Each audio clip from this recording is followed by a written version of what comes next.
I'm now.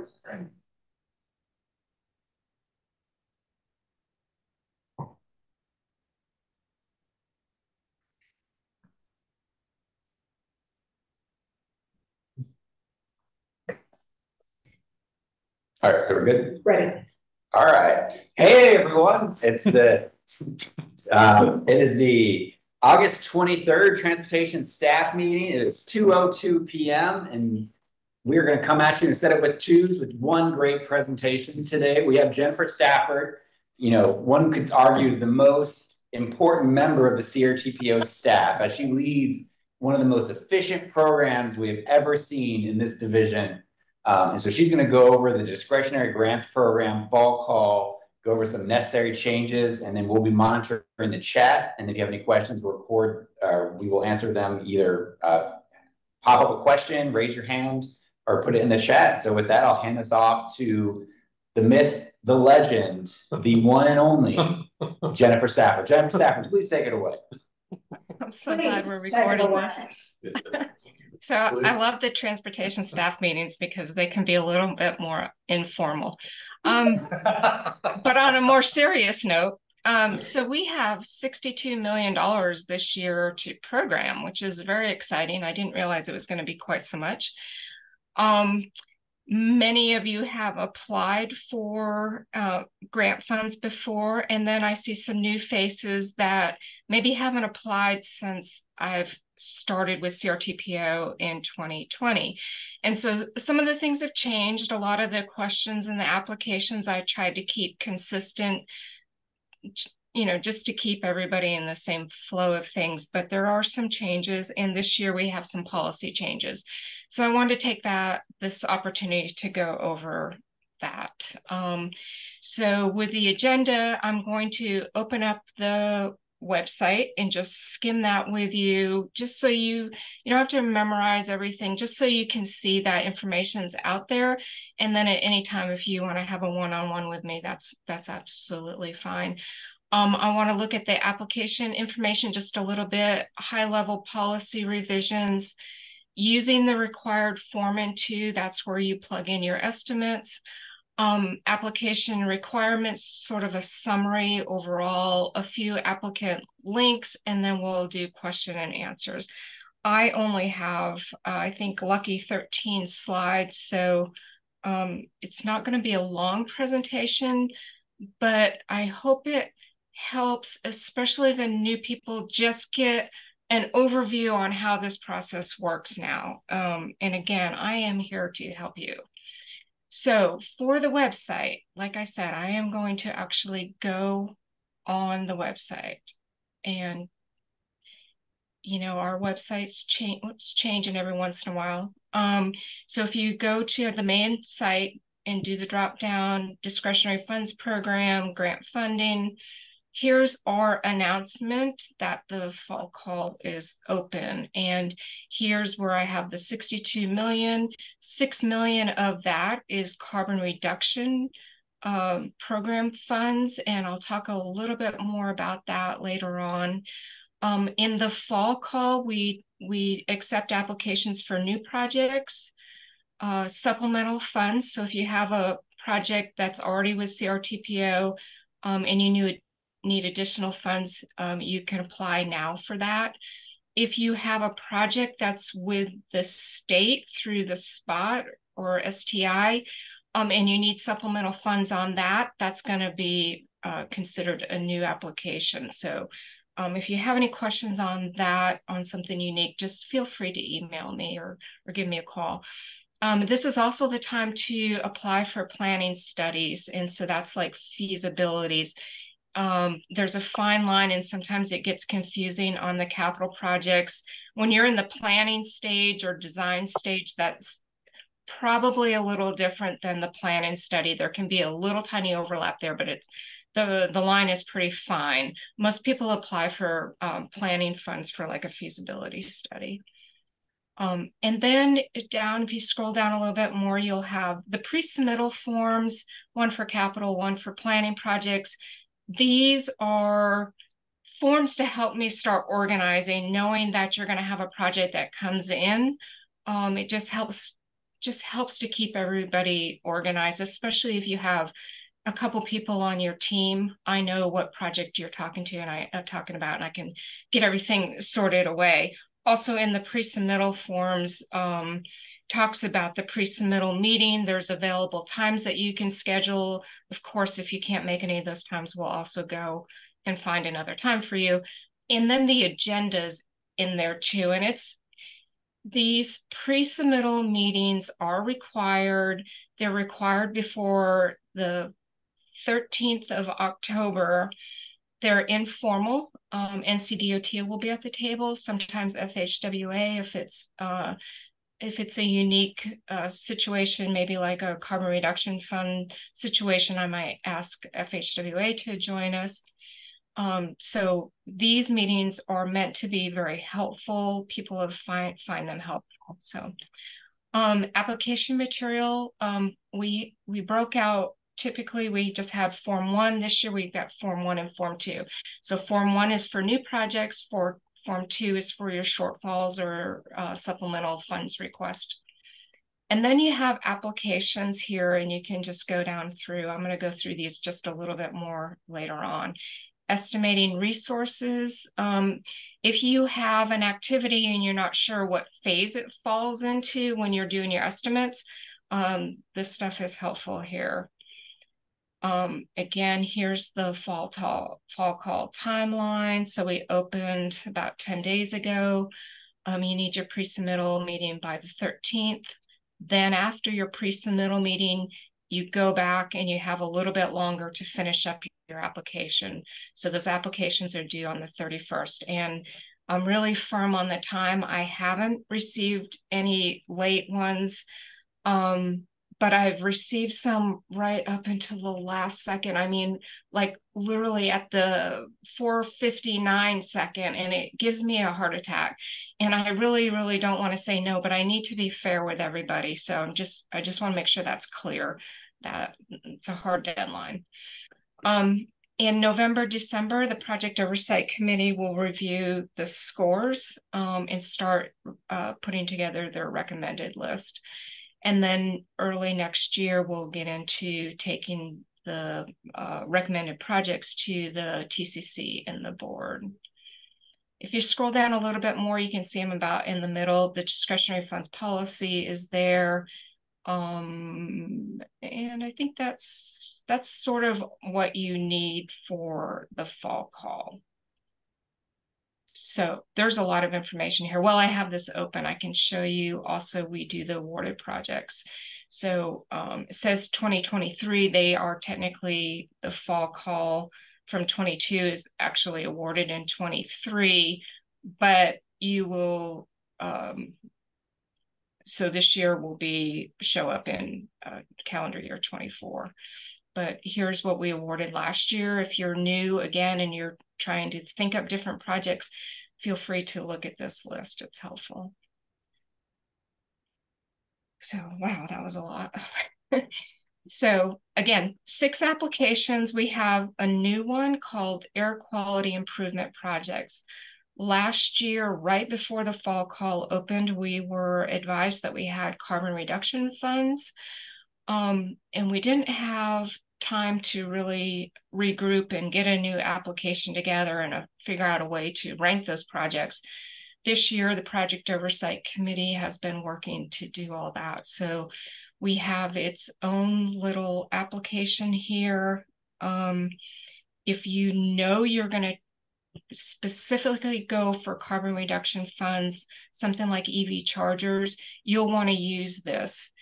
If you are doing a bike ped greenway, for example, we may come back later and ask for some information about air quality, but at first I would like to see what kind of projects come in specifying the carbon reduction funds. Last year, the 3 applications we got for carbon reduction funds, that was the only funding type they wanted. So it made sense just to give them an application to apply for.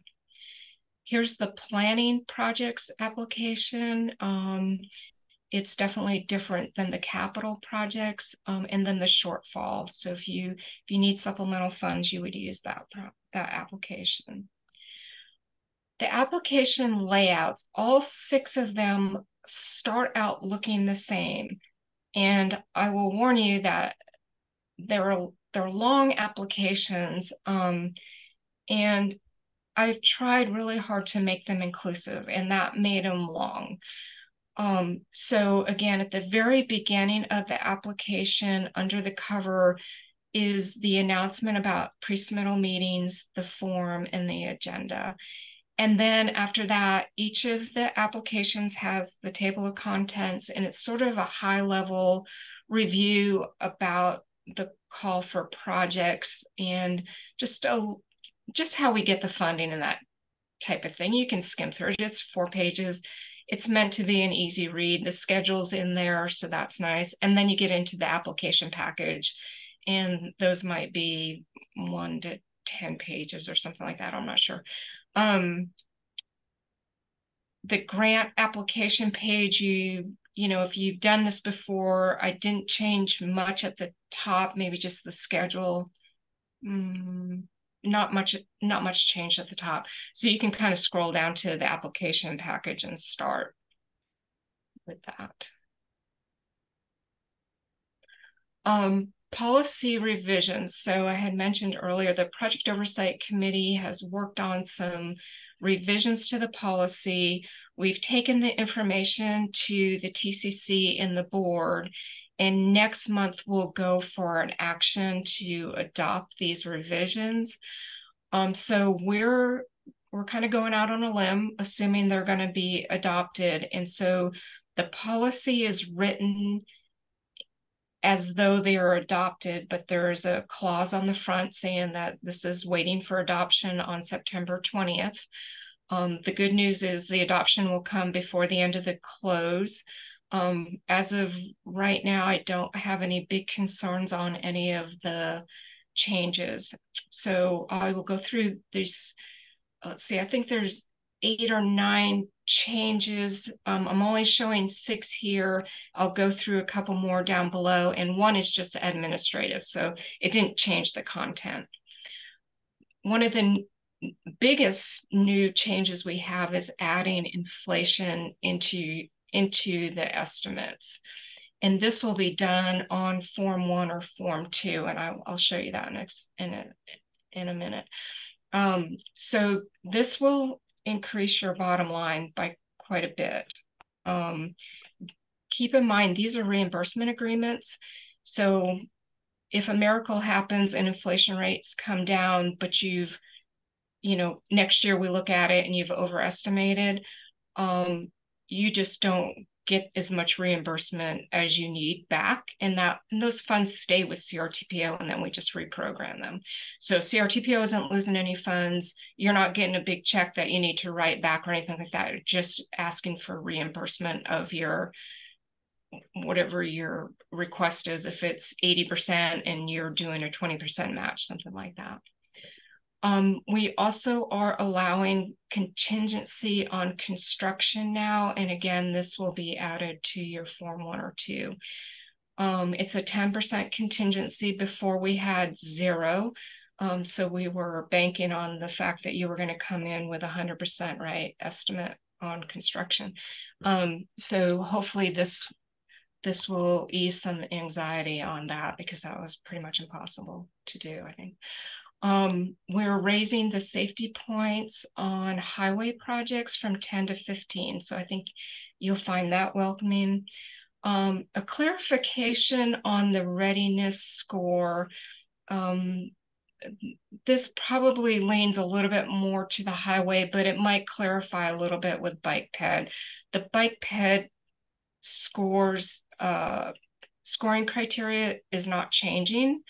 But I want to be clear on the highway that you will get scored based on the funding request per phase. So if you only request construction, you'll score better than needing engineering right away and construction. And the purpose of that is the funds would be able to go further. The way that was written before. You had to complete a phase before you got the extra points, but that doesn't, that would slow your project down quite a bit. And especially because we're programming so far out, it makes more sense to do it like this. And I believe that was the intent of the committee when they were putting this together anyway. The carbon reduction funds, we are requiring that you use FHWA's CMAQ toolkit. It's pretty friendly. I'll pull that up in just a second. And then on the highway projects, there's a new scoring criteria for crash reduction and equity. And I'll also cover that in just a second.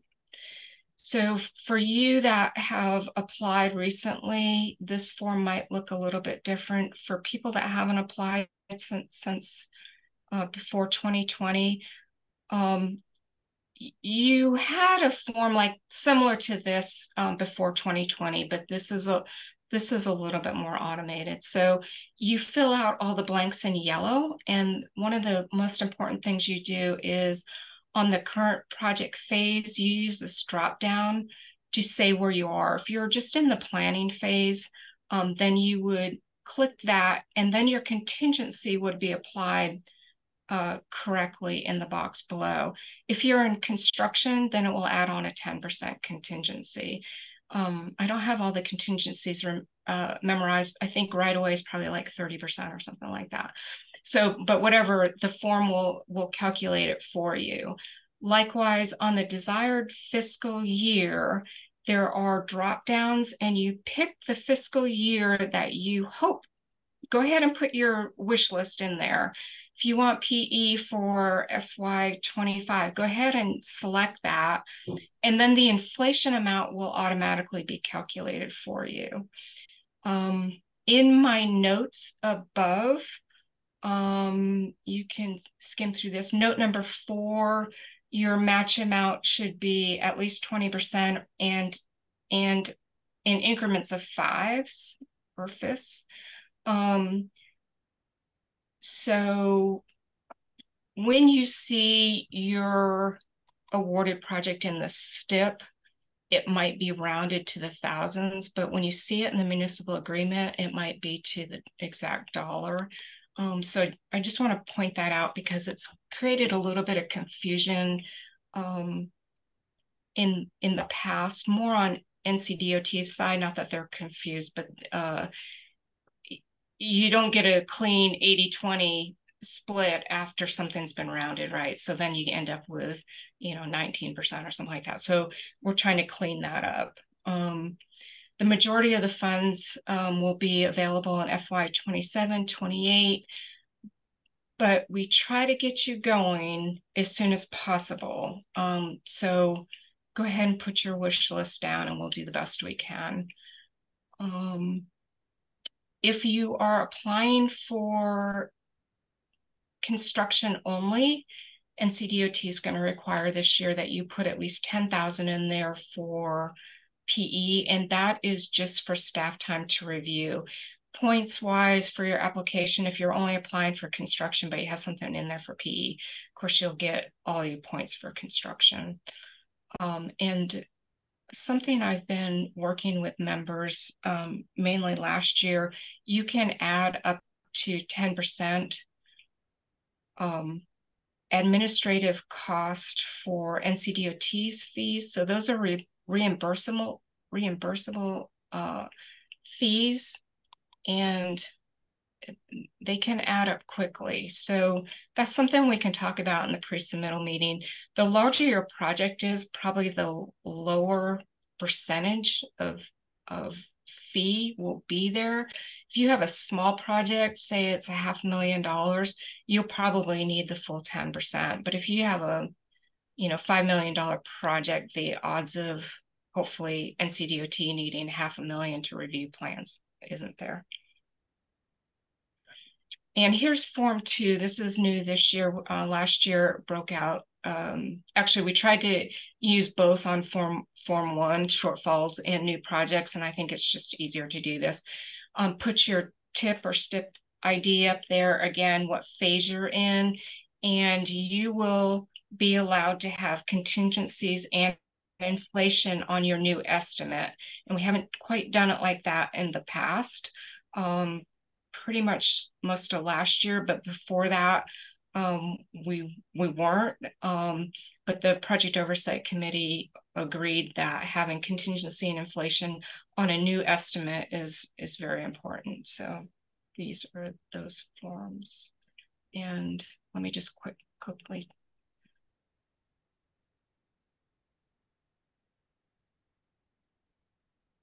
Thank you, Kendall. So here is a tiny snippet of where the highway project application starts. And the purpose of this snippet is twofold. Number one is just to help show you that the application has got a lot of links in it. So when I was applying for funds, when I still worked at CDOT, I felt like I was trying to gather information from several places. I'm trying to bring that all together. These are Word documents, so you actually download them onto your computer, fill in the blanks. If the form hopefully is working okay, if it's not, we don't grade on neatness, but if something really isn't working, then get with me because I'll need to fix it for you and others. But this is the third year we're using these Word documents now. And I really am sensitive to trying to keep a lot of this the same so you're not relearning it each year. We did this on Google for a while.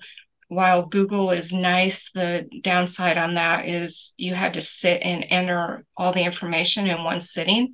If you closed it, you lost it. And for me, when I was applying, that was really stressful. So I like the idea of you being able to download this and fill it in as you go.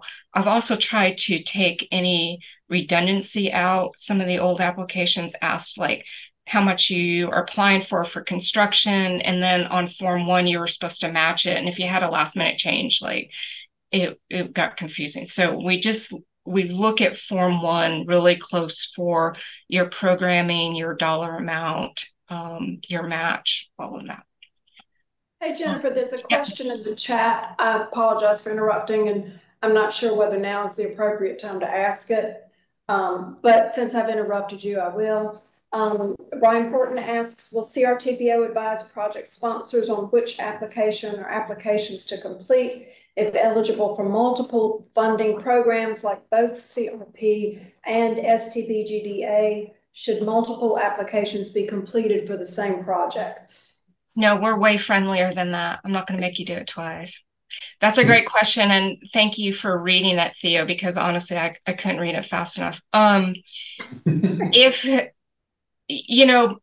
Brian, you can just IM me, and anybody can just reach out to me and ask if you're a little bit confused. If you have a project that it very well could be, I'm just throwing it out there, that we come back to you on, I'm going to go, transit is a good example. Bike ped is a good example where you put in a bike ped application, but let's say we don't get any applications for carbon reduction funds. The fact is that the carbon reduction funds can be used for many projects. So we might come to you asking for some information. But let's see how that goes. STBGDA funds are pretty flexible as well. So let's see how it goes. Brian, there's also like transit, then there's carbon reduction. So I'm stuttering a little bit because it depends, but no, you don't have to do multiple applications. Thank you for Theo. I wanted to pull up the policy real quick and just take a quick look at this before I go any further. So here's the little draft date I mentioned earlier. The policy, now I put all the appendix in there.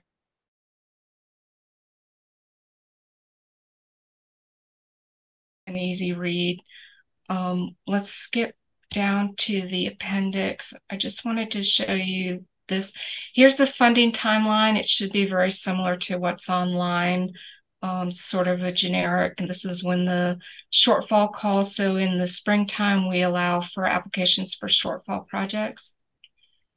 Appendix 2, I thought this might be of interest to you. This is the funding availability. Here you'll see the 6 million of carbon reduction funds, and the rest is the STBGDA, so the 62 million.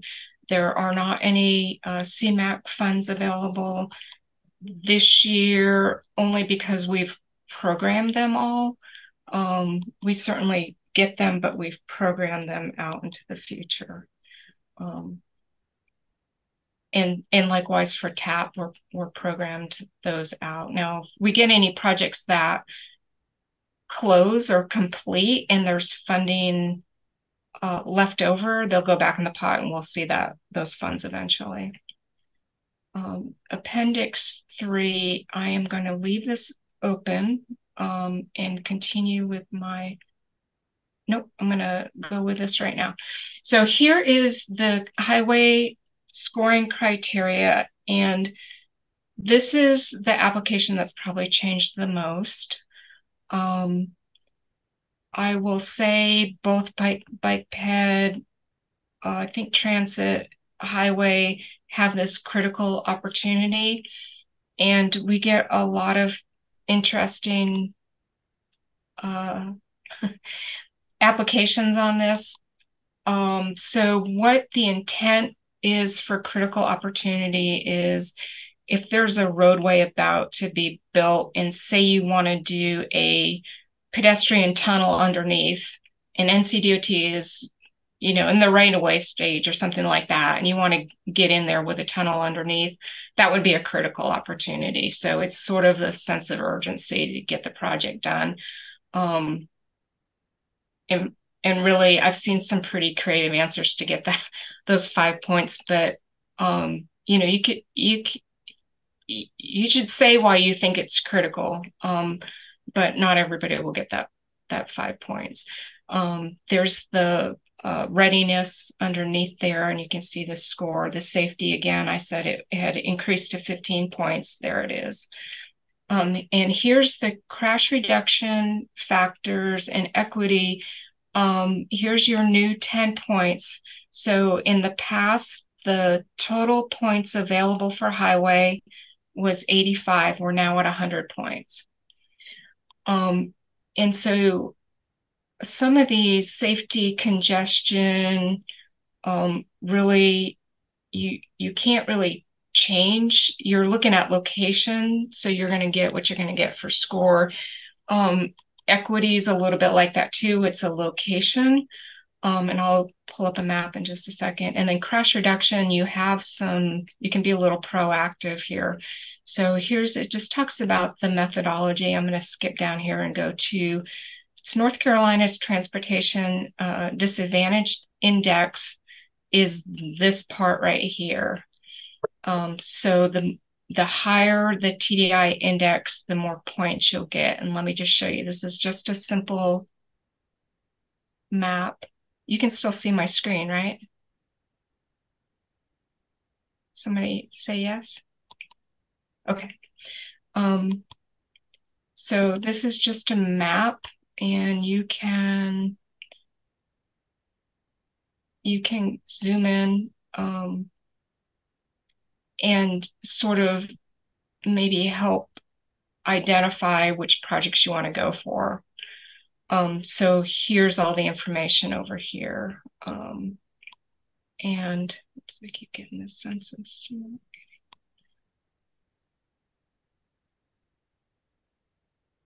Oh, I lied. You need to go to the Transportation Disadvantaged Index and do that all over again.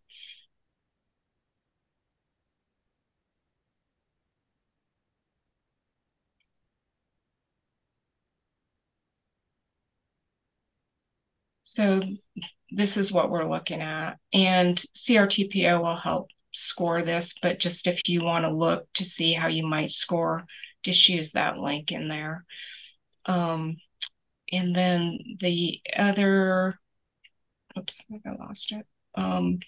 The other one is the crash reduction factors, and they are from FHWA's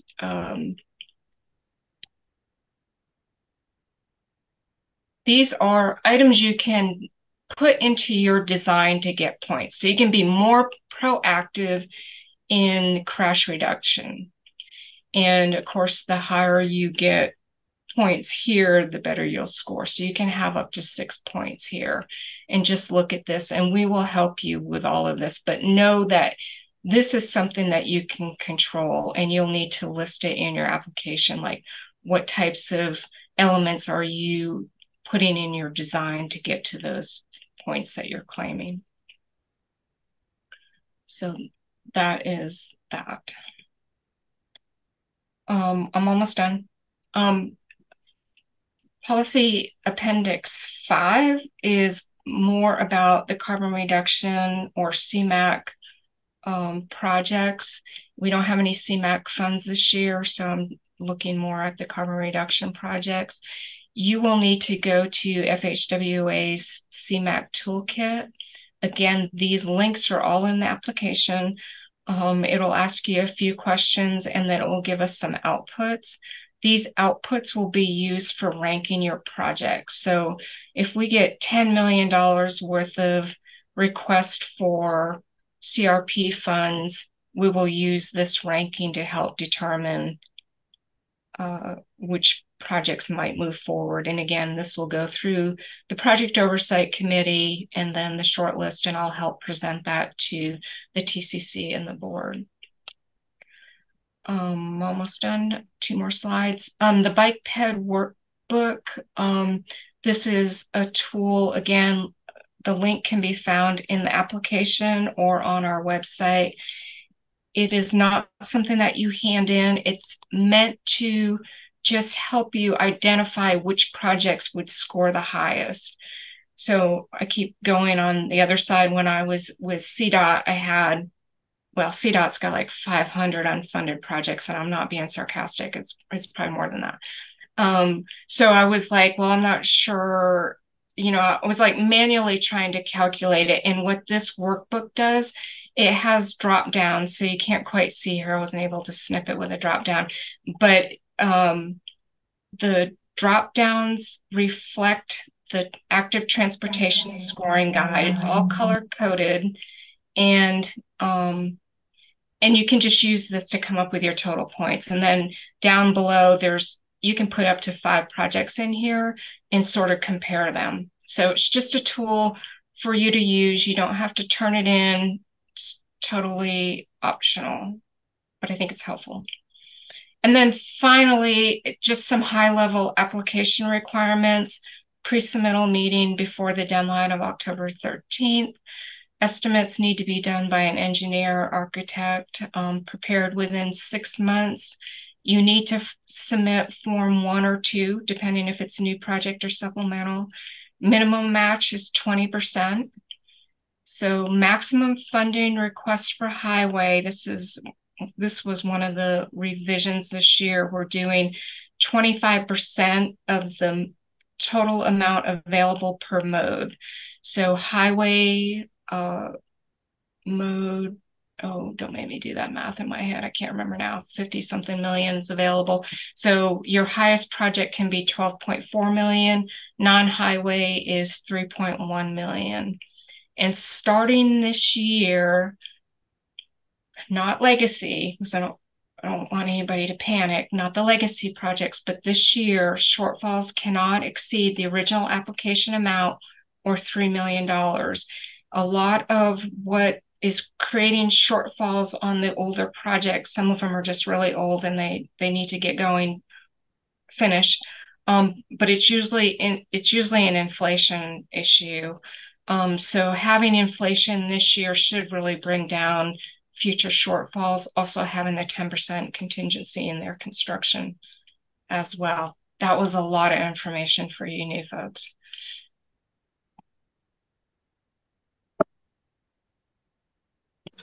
Does anybody have any questions?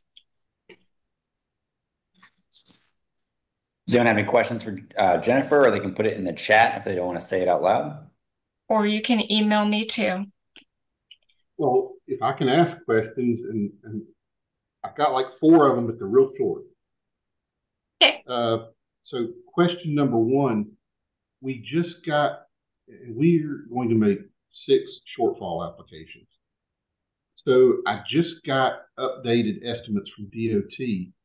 Will they have an inflation factor, or am I going to have to put another one in? You will use ours. So if DOT put an inflation factor in, do I need to have them take it out? Yeah. Okay. Yep. Likewise for contingencies. Sorry. Okay. Question number 2. So I see that most of this is available in 2026, 2027 fiscal year.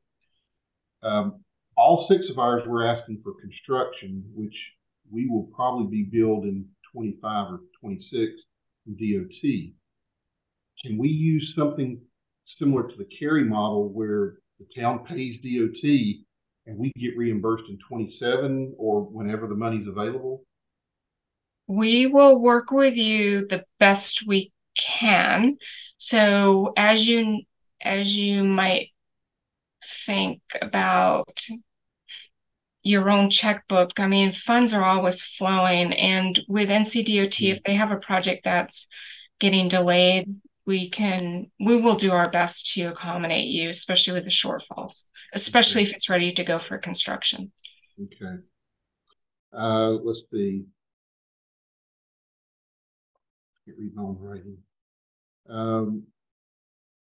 For question number 4, on 5906, which is Torrance Chapel Triple Roundabout, we notified DOT in September of 2022 that we couldn't afford that project and we wanted it scaled back. And so we sent them that official notice, and the scaled back version we can afford. We don't have any overruns. But our local transportation board has recommended that we put the roundabouts back in, which increases the cost by about $11 million. And DOT is begging us to put the roundabouts back in. Can I request discretionary funds for a project that we haven't actually gone back to DOT and said, yes, we're going to put those roundabouts back in? Or do I have to make an official notice to DOT that we're going to put those roundabouts back in before I can request the discretionary dollars? So were they in the original scope? That's Yeah. what I just want to confirm that. Yes. Yeah, that's a big project. You just need to put an application in. Okay. So they would sponsor it. They will do the project management of it. Yes. And in the pre-submittal times that I have available in the application, one of the things I was trying to do this year is block out big chunks of time when NCDOT was available, not only CRTPO. So we can get a little bit more into that. Probably your PM is already invited to those. If not, we will make sure they are, and we will work out as much as we can with you. Okay. Yep. My last 2 questions, pretty quick. You said there's a max of 12.4 million. Is that per project or per jurisdiction? It's per project. Okay. The 3 million, is that per project or per jurisdiction? The 3.1 for non-highway is per project as well. Okay, that's it. Thank you. Yep. Any other questions?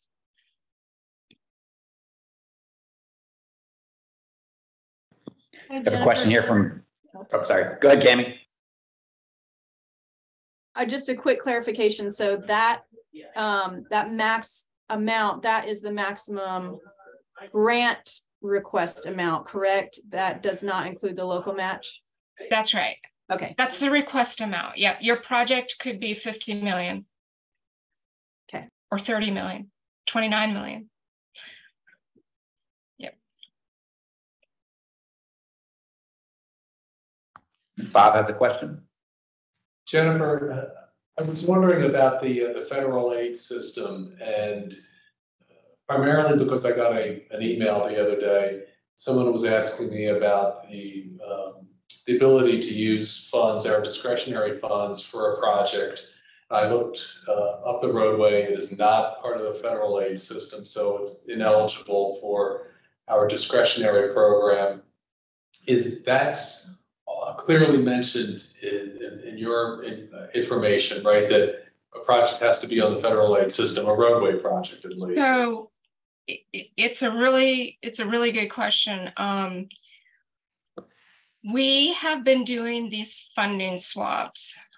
So if you have a project on NCDOT road that's not on the federal aid, we will consider it, and we have been doing that in the past. Oh, that's good to know, because I think in this case that doesn't affect my response because that roadway was not even on NCDOT system. So, but that's good to know. I forgot about the swap, so thanks. Yeah, it's we would really like it to be on the federal aid system, and you know, usually what has happened is somebody has been in the process of requesting to get on the federal aid system, and we've put state funds on it.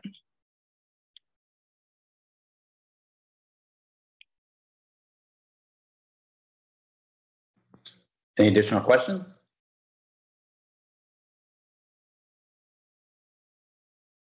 This is Adam. I had to step out for a second, so I may have missed it. I know you said what the dollars were for the discretionary funds, the years. Are they the same for the carbon reduction funds, or? Oh, that's a great question.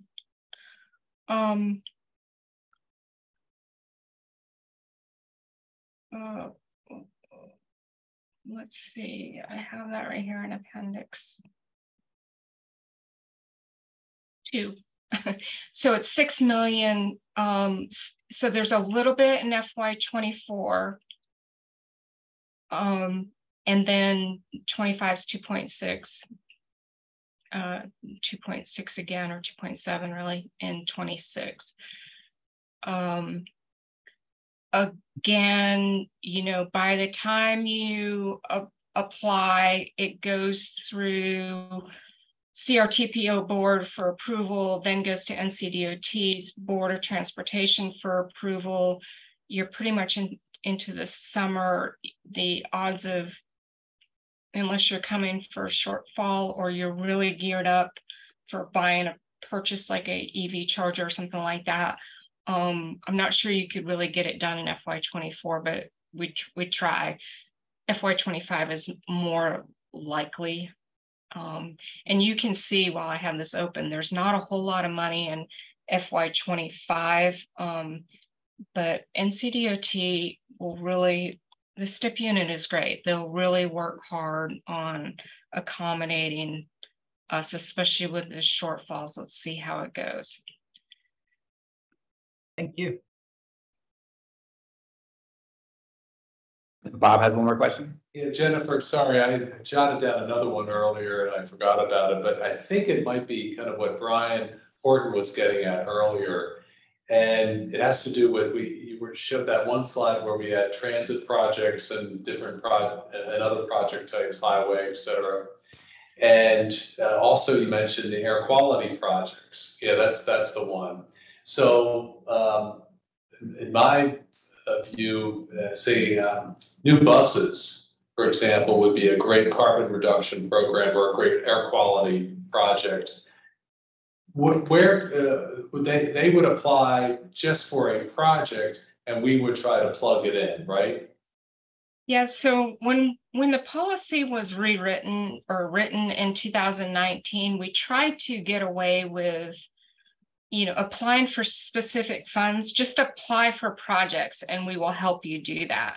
When we got the carbon reduction funds last year, we started going backwards just a little bit because we got applications specifically targeting CRP funds. Like that was all they wanted. So, you know, I don't want to go backwards any more than this, but if you're truly looking at an air quality improvement project, you use that application.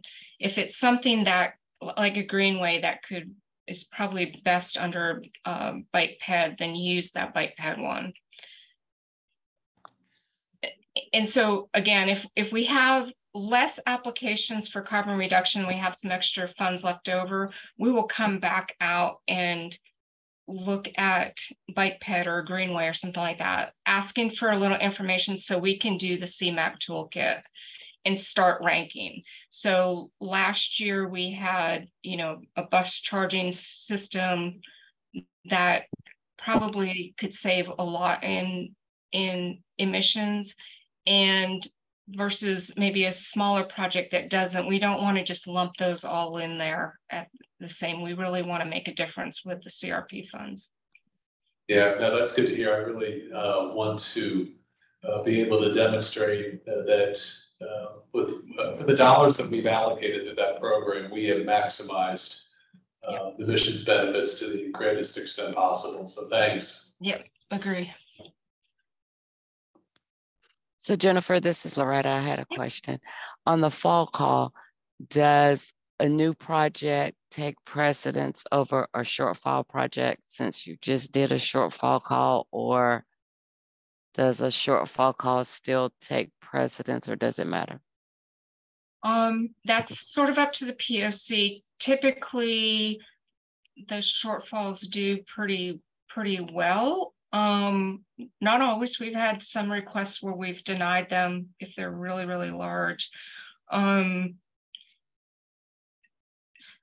So no, we just offer, we offer the call for shortfalls twice a year. So so the springtime doesn't change anything. We will still look at the mode split, and the POC will have great conversations about all this. But, if our mode target is 80% highway, 20% non-highway, and sometimes the shortfalls are taken into consideration on that split. I've been waiting for this wave of shortfalls to come, and I thought it was going to come last year and it didn't. I thought it was going to come this spring and it didn't. So maybe it's coming this fall. I mean, inflation's been crazy. It's averaged over 15% in the last 12 months.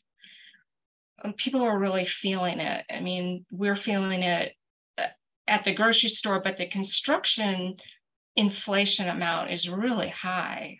It's higher than like the grocery store stuff. Thank you. Thank you. Hope that answers it. Jennifer, this is Heather. I hate to make you repeat yourself, but could you kind of repeat your answer to Bob's question regarding non-federal aid roads and blocks? I don't want to answer that one. Oh, okay. So that'll be up to the POC. Okay. How's that for now? So again, we would prefer that it be on the federal aid system. CRTPO has participated in funding swaps where we've done, after the fact, typically, if we do a funding swap, it helps NCDOT with August redistribution, which basically the more funds that are obligated, the more likely they're going to get extra funds in August. So this is the way I think about it. Over the country, there's funds that are not obligated, so they get reprogrammed.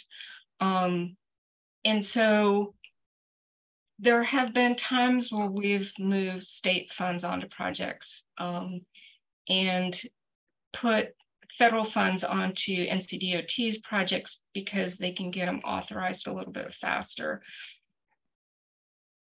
So we have done that. The POC has awarded projects that were not yet on the federal aid system, and they were needing state funds.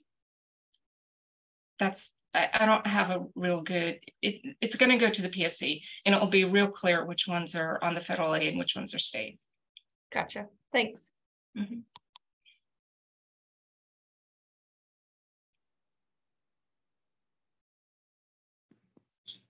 Any other questions for Jennifer?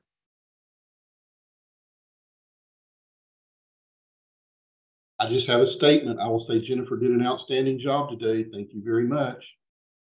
Thank you. So go ahead and start reaching out to me on your pre-submittal times. We'll work with you as much as possible, but if you can get within those dates that I have, that would be awesome too. You can do more than one pre-submittal meeting at a time. Again, super informal, fun. I hope they're fun. They're really interesting to me. This year, we will also, for the new folks especially, we will do the applicant presentations. And what that is after the close of the fall call, this year it's on, I think, November 9th. It's a Thursday. We give you a couple minutes just to do a high-level summary of your proposed projects. And the way that came about is when I started doing these pre-submittal meetings, it was really fun to hear about these projects and there was a lot of excitement. I mean, it was really fun for me. And then I was like, the POC would love to hear what I'm hearing. So we give you that opportunity. It's not to talk about the estimates or anything like that. It's like, we'd like to get a new road here, or we're missing a sidewalk here, and that type of thing. So I hope you can participate in that, and there'll be more information coming on that.